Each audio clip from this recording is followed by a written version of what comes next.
నమస్కారం. ప్రస్తుతం మనతో పాటు ప్రముఖ ఆధ్యాత్మికవేత్త, గోల్డ్ మెడలిస్ట్ ఇన్ ఆస్ట్రాలజీ, లలిత ఉపాసకురాలు ఆకెళ్ళ శ్రీలక్ష్మి గారు ఉన్నారు. వారితో మాట్లాడిద్దాం. అమ్మ నమస్తే. అమ్మ నమస్తే అమ్మా. అమ్మ, ఫిబ్రవరి నెలలో ద్వాదశ రాశుల వారికి ఎలా ఉండబోతుంది, అలాగే ఏదైనా గ్రహ మార్పు జరిగే అవకాశం ఉంది అనేసి అంటారా ఈ ద్వాదశ రాశుల వారికి? తప్పకుండా అమ్మ. ఇక్కడ మనకి ఫిబ్రవరి 2024 సంవత్సరం కానీ చూసుకుంటే మనకి ఇక్కడ మొత్తం గ్రహస్థితి కానీ ముందుగా చూసుకుంటే మేషరాశిలో గురువు యొక్క సంచారం అయినా వక్ర గతి వదిలి వక్రత్యాగాన్ని పొందడం అనేది జరిగింది. అలాగే మనకి కన్యారాశిలోకి వచ్చేటప్పటికి కేతువు, అలాగే ఈ మాసంలో మనకి శుక్రుడు, బుధుడు, కుజుడు కూడా మనకి ధనుస్సు రాశిలో ఉండి, అలాగే ఫిబ్రవరి 6న కుజుడు యొక్క మార్పు, తర్వాత బుధుడు 2 నుంచి 20వ తారీఖు వరకు కూడా, అంటే 2వ తారీఖు మార్పు చెంది మకరంలోకి, 2 నుంచి 20 వరకు ఈయన మకరంలో ఉండి తర్వాత కుంభంలోకి మార్పు చెందడం అనేది జరుగుతుంది. శుక్రుడు కూడా 12వ తారీఖున మనకి ఈయన మకర రాశిలోకి ఈయన ప్రవేశము, అలాగే ఫిబ్రవరి 14వ తారీఖున మనకి రవి కూడా మకరంలోంచి కుంభంలోకి ఈయన కూడా మార్పు చెందడం అనేది, అంటే అక్కడ శనితో కలిసి ఉంటాడనమాట ఈ ఫిబ్రవరి 14 నుంచి. మొత్తం మీద ఈ మెయిన్ గ్రహాలు కానీ చూసుకుంటే, అలాగే రాహు కూడా మనకు వచ్చేటప్పటికి మీనరాశిలో సంచారం అనేది జరుగుతుంది. కాబట్టి ఈ గ్రహాల సంచారాన్ని అనుసరించి మనకి ద్వాదశ రాశుల వారికి శుభాశుభ ఫలితాలు ఎలా ఉంటాయి అని, అంటే ఎలా అంటే ప్రతి విషయంలోనూ తెలుసుకోవచ్చు. మనకి వృత్తి, ఉద్యోగం, వ్యాపారం, వివాహము, విద్యార్థులు, ఆర్థిక పరిస్థితి, కుటుంబము, ఇవన్నీ కూడా మనం ఈ ద్వాదశ రాశుల వాళ్ళకి ఇప్పుడు చెప్పుకుందాం. అమ్మ, ఫిబ్రవరి నెలలో కన్యారాశి వారికి ఎలా ఉండబోతుందో తెలియచేయండి అమ్మ. ఫిబ్రవరి నెలలో కన్యారాశి వాళ్ళకి, కన్యారాశిలోకి మనకి ఉత్తర 2, 3, 4 పాదాలు, అలాగే హస్త వచ్చేటప్పటికి మనకి 1, 2, 3, 4 పాదాలు, మరియు వీళ్ళకి చిత్త 1, 2 పాదాలు మనకి కన్యారాశిలోకి రావడం అనేది జరుగుతుంది. కన్యారాశికి రాశాధిపతి వచ్చి బుధుడు. అయితే కన్యారాశి వాళ్ళకి కానీ చూసుకున్నప్పుడు జన్మలో కేతువు, సప్తమంలో రాహు యొక్క సంచారం అనేది నడుస్తోంది. అయితే వీళ్ళకి ఈ గురువు యొక్క వీక్షణ వీళ్ళకి వ్యయస్థానం మీద, అలాగే ద్వితీయ స్థానం మీద కూడా నడుస్తుంది. అంటే కుటుంబ, ధన, వాక్ స్థానం మీద, అలాగే వ్యయస్థానం అంటే హాస్పిటలైజేషన్ కానీ, మన దూర ప్రయాణాలు కానీ, ఖర్చులు కానీ, వీటి మీద, ఈ యొక్క రెండింటి మీద కూడా గురువు యొక్క వీక్షణ, అలాగే చతుర్థ స్థానం మీద కూడా నడుస్తుంది. అయితే ఇప్పటి వరకు వక్రగతిలో ఉన్న గురువు యొక్క వీక్షణ ఇప్పుడు వక్రత్యాగంతో రుజుమార్గంలో ముందుకెళ్తుంది. కాబట్టి ఇప్పటి వరకు ఏవైతే బ్లాక్స్ ఏర్పడ్డాయో పనుల్లో, వాటిల్లో అవన్నీ ముందుకు వెళ్ళడం అనేది జరుగుతుంది. ఆర్థికపరమైన విషయాల్లో కన్యారాశి వాళ్ళకి మాత్రం అనుకూలంగా ఉండడం అనేది కనబడుతుందమ్మా. కాస్త కొంచెం ఆదాయ మార్గాలు పెరగడం, లేదా ఇంట్లో ఒకరికి, కుటుంబంలో ఒకరికి ఆదాయం పెరగడం, అంటే పిల్లలు ఎవరైనా ఉన్నారనుకో వాళ్ళు చదువైపోయి ఉద్యోగం రావడం, లేకపోతే వాళ్ళకి ఏదైనా ఉద్యోగం చేస్తూ వ్యాపారం గురించి ఎవరైతే ట్రై చేస్తున్నారో వాళ్ళకి రావడం, మొత్తానికి లేదా ఆన్లైన్ క్లాసెస్ అనో ఏదో రకంగా తీసుకుని మొత్తానికి వీళ్ళకి ఆదాయ మార్గాలు అనేవి మాత్రం ఖచ్చితంగా ఈ కన్యారాశి వాళ్ళకి ఇక్కడ మనకి కనబడుతోంది. అలాగే ఇంకా వీళ్ళకి ప్రాపర్టీ విషయాల దగ్గరికి వచ్చేటప్పటికి వీళ్ళకి కూడా కాస్త అనుకూలంగా ఉండడం అనేది జరుగుతోంది. ఎందుకంటే వీళ్ళకి ప్రాపర్టీ విషయాలు, అంటే ఏదైనా భూములు కొనుగోలు చేయాలన్నా, వాటిల్లో చేయాలన్నా, అంటే వ్యయస్థానాన్ని చూస్తున్నాడు చతుర్థాధిపతి, సప్తమాధిపతి అయిన గురువు వ్యయస్థానాన్ని చూస్తున్నాడు, ద్వితీయ స్థానాన్ని చూస్తున్నాడు. కాబట్టి ఎప్పుడైతే ఈ రెండింటినీ చూస్తున్నాడో ఈక్వల్గా వీళ్ళకి ధనం వస్తుంది, ఖర్చు అవుతూ ఉంటుంది. అంటే చేతిలో ఎక్కువసేపు నిలబడదు. అలా అని చెప్పి పనులు ఆగిపోవు, పనులు నడిచిపోతూ ఉంటాయి, వాళ్ళ ఖర్చులు నడిచిపోతూ ఉంటాయి, వాళ్ళకి అవసరానికి డబ్బులు వచ్చేస్తూ ఉంటాయి, కానీ చేతిలో డబ్బులు ఉండవు. చూడడానికంటే డబ్బులు వస్తున్నట్టుగా కనపడతాయి కానీ డబ్బులు నిలబడవు అనమాట. అలా ఉంటూ ఉంటుంది కన్యారాశి వాళ్ళకి. అలాగే అమ్మ, వీరికి ఆర్థికంగా కావచ్చు, ఇటు ఆరోగ్యపరంగా కావచ్చు. ఆర్థికంగా అంటే డబ్బులు వస్తూనే ఉంటాయి, పోతూనే ఉంటాయి అనేసి చెప్పారు. స్థిరంగా ఉండదంటారా? అంటే స్థిరత్వం తక్కువ, కాస్త ఖర్చులు అధికంగా ఉంటాయి, అంతే ఆదాయంతో సమానంగా ఖర్చులు కూడా ఉంటాయి. అయితే కానీ ఏంటంటే వీళ్ళ అవసరాలు ఏమీ ఆగు, అంటే ఇప్పుడు డబ్బు కోసం నేను ఈ పని ఆపేసుకున్నాను అంటే మరీ మన స్థాయికి మించి అయితే చెప్పలేం, కానీ ఎవరి స్థాయికి వాళ్ళకి వెళ్ళాల్సిన ఖర్చులు కానీ వాటి కానీ అవి వెళ్ళిపోతూ ఉంటూనే ఉంటాయి అన్నమాట. ఇబ్బంది ఉండదు. ఈ అంటే పిల్లల ఫీజులు, అయ్యో పిల్లల ఫీజుల కోసం ఆగిపోయామే అని అలా ఏమి ఉండదు. వాళ్ళకి నడిచిపోతూ ఉంటాయి. అలాగే మనకి ఏ అవసరాలు వచ్చినా కూడా నడిచిపోతుంటాయి. కావాల్సింది అదే కదా, మనకు కావాల్సింది డబ్బు ఉన్నా లేకపోయినా మన అవసరం గడవాలి, చేతిలో అంటే ఆ సమయానికి మనం గౌరవం మనం కాపాడుకున్నామా లేదా.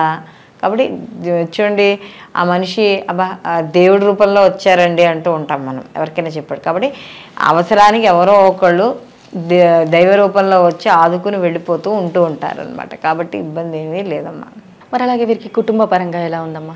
కుటుంబ పరంగా కూడా వీళ్ళకి కాస్త అనుకూలంగానే ఉంది. ఎందుకంటే వీళ్ళకి సమాజపరంగా కావచ్చు, కుటుంబ పరంగా కావచ్చు, వీళ్ళకుంటే ఒక ఐడెంటిటీ, ఒక గుర్తింపు ఇలాంటివి రావడం అనేది జరుగుతుంది. వీళ్ళలో ఏవైతే స్కిల్స్ ఉన్నాయో ఈ స్కిల్స్, ఎందుకంటే జన్మలో కేతు కూడా సంచారం కదా, సో వీళ్ళలో ఏది అది సహజంగానే మనకి చెప్పుకున్నప్పుడు బుధుడు మనకి 2 రాశులకి ఈయన కారకుడు అయితే, అంటే అధిపతి అయితే, కన్యా రాశి వాళ్ళకి తెలివితేటలు ఒక రకంగా ఉంటాయి, మిథున రాశి వాళ్ళకి తెలివితేటలు ఒక రకంగా ఉంటాయి. అంటే మిథున రాశిలో వాళ్ళ తెలివితేటలు ఇంటెలిజెన్స్, అంటే ఎక్కువ ఇంటెలిజెంట్, ఓన్లీ తెలివి, చదువు ఇలా. వీళ్ళకి కన్యారాశిలో ఉన్న వాళ్ళకి కొంచెం ఏ రకంగానైనా సరే పని చేయించేసుకోవాలి. మనం ఏదో ఒక మభ్య పెట్టి మాయ పెట్టి ఏదైనా సరే పనిచేస్తే, ఇక్కడ వ్యాపార కారకత్వంగా ఆలోచించే బుధుడి యొక్క తెలివితేటలు కన్యారాశి వాళ్ళలో ఎక్కువ ఉంటాయి.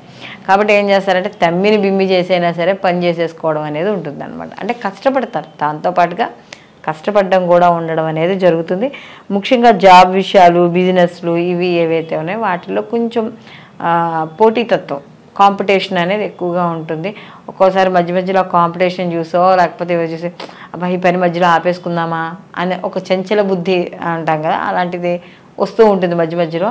కానీ అది ఏమీ లేదు, పనులన్నితే మాత్రం పూర్తి చేసుకోవడం అనేది జరుగుతుంది. ఎందుకంటే వీళ్ళకి ప్లస్ పాయింట్ ఇక్కడ ఏంటంటే షష్టమ స్థానంలో శని భగవానుడి యొక్క సంచారం.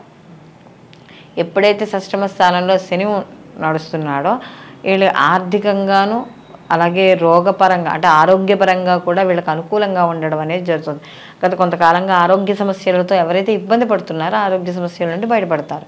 అలాగే రుణాలు చేసిన వాళ్ళు, ఇందాక మనం ఆర్థికంగా చెప్పుకున్నామే, ఇప్పుడు రుణాలు చేసిన వారు అంటే లోన్స్ కానీ ఇలాంటివి అప్పులు తీసుకున్నాం, ఇవన్నీ గ్రాడ్యువల్ నెమ్మదిగా తీర్చుకుంటారు. అందులో ఈ మాసంలో ఏంటంటే ప్రథమార్థం తర్వాత ద్వితీయార్థంలో దాంతోపాటు రవి కూడా వెళ్తున్నాడు. సరే వాళ్ళిద్దరూ కలవడం అనేది అది వేరే సంగతి, కానీ ఇక్కడ రవి కూడా అక్కడికి వెళ్ళడం వల్ల ఇంకొంచెం అనుకూలంగా ఉంటుంది.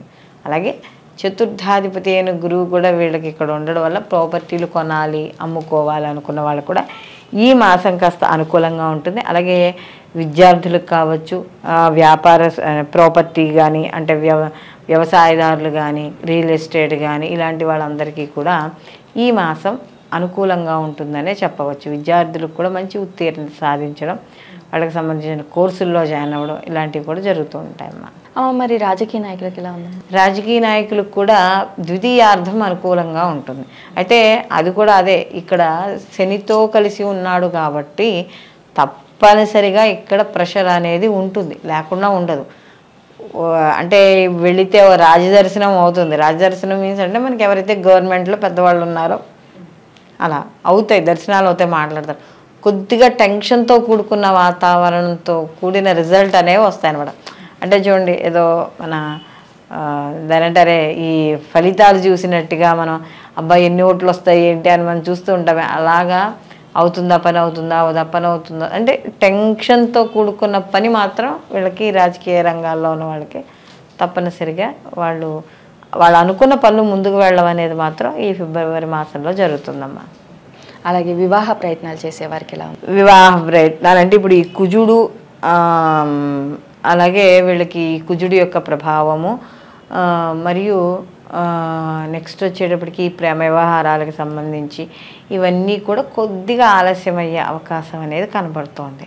అలాగే ఇక్కడ సప్తమాధిపతి అయిన గురువు వచ్చి ద్వితీయ స్థానంలో ఉన్నాడు కాబట్టి వివాహాలకి సంబంధించి కొత్త వ్యక్తులు ఇంట్లోకి రావడానికి వచ్చే అవకాశాలు కనబడుతున్నాయి. అంటే కొత్త వ్యక్తులు అంటే సప్తమాధిపతి వచ్చి వీళ్ళ ద్వితీయ కుటుంబ స్థానాన్ని చూస్తున్నాడు, ఇంకొకరు ఫిల్ అవుతారనమాట ఆ కుటుంబంలో. అది వివాహపరంగా కావచ్చు, లేకపోతే మన ఇంట్లో ఎవరైనా కొత్తగా పుట్టేవాళ్ళు కావచ్చు, లేదా ఇంట్లో ఏదో అన్నయ్యో తమ్ముడో పెళ్ళి అవుతుంది, వాళ్ళ భార్య వస్తుంది, లేదా భర్త వస్తాడు, ఇలా ఎవరో ఒకళ్ళు కుటుంబ సభ్యులు యాడ్ అవుతూ ఉండడం అనేది జరుగుతుందమ్మా తప్పనిసరిగా. మరి సంతానం విషయంలో ఎలా ఉంది? సంతాన విషయాల్లో కాస్త కొంచెం జాగ్రత్త అనేది వహించాలమ్మా. ఎందుకంటే పంచమ స్థానంలోకి యొక్క రవి ప్రథమార్థం అంతా ఉండి దాని తర్వాత ద్వితీయార్థం వెళ్ళినా కూడా కుజుడు తర్వాత కంటిన్యూ అవుతూ ఉంటాడు పంచమ స్థానంలో. కాబట్టి కొంచెం ఆల్రెడీ ఏమైనా క్యారింగ్లో ఉన్న వాళ్ళు కాస్త జాగ్రత్త అనేది వహించుకోవాలి. సర్జరీలు చేయించుకుంటున్న వాళ్ళు ఇలాంటి వాళ్ళందరూ కూడా కొద్దిగా జాగ్రత్త వహించుకుంటే సరిపోతుందమ్మా. మరి అలాగే ఈ రాశి వారు చేసుకోవాల్సిన పరిహారాలు ఏంటమ్మా? ఈ రాశి వాళ్ళు ప్రతిరోజు కూడా వీళ్ళు గోవింద నామాలు చదువుకుంటూ ఉండడం, అలాగే అమ్మవారిని అంటే లక్ష్మీ అమ్మవారిని తెల్లటి పూలతో ఆరాధన చేసుకోవడం. అందులో వీళ్ళకి జన్మలో కేతు ఉన్నాడు కాబట్టి లక్ష్మీ గణపతి ఆరాధన ఇంట్లో ఎవరికైనా ఉపాసన ఏదైనా ఉంటే లక్ష్మీ గణపతి ఆరాధన ఇంకా ఎక్కువ చేసుకోండి. లేదు ప్రతిరోజు కూడా గణపతికి సంబంధించిన నామాలు ఉంటాయి, 108 నామాలు ఉంటాయి కదా, నామాలతో ప్రతిరోజు అష్టోత్తరం చేసుకోవడం. లేదా ఇలాంటివి ఇంత టైం స్పెండ్ చేయడం మా వల్ల కాదు అనుకున్న వాళ్ళు గణపతికి సింధూరంతో పూజ చేయించుకుంటారు, అభిషేకం. అలా సింధూరంతో అభిషేకం చేయించుకుని ఆ చేయించుకున్న సింధూరం ఉంటుంది కదా, ఆ సింధూరాన్ని ప్రతిరోజు గుమ్మం నుంచి బయటికి వెళ్ళేటప్పుడు దాన్ని ధరించడం ద్వారా కాస్త మీకు ఏవైతే చుట్టూరా నెగిటివ్ వాతావరణం ఏదైతే ఉంటుందో అది తగ్గడం అనేది జరుగుతుందమ్మా. అలాగే అమ్మ కన్యా రాశి వారికి ఫిబ్రవరి నెలలో ఎలా ఉండబోతుంది, అలాగే ఈ రాశి వారు చేసుకోవాల్సిన పరిహారాలు ఏంటి అనేసి కూడా చాలా చక్కగా వివరించారమ్మా. ధన్యవాదములు. నమస్తే అమ్మా.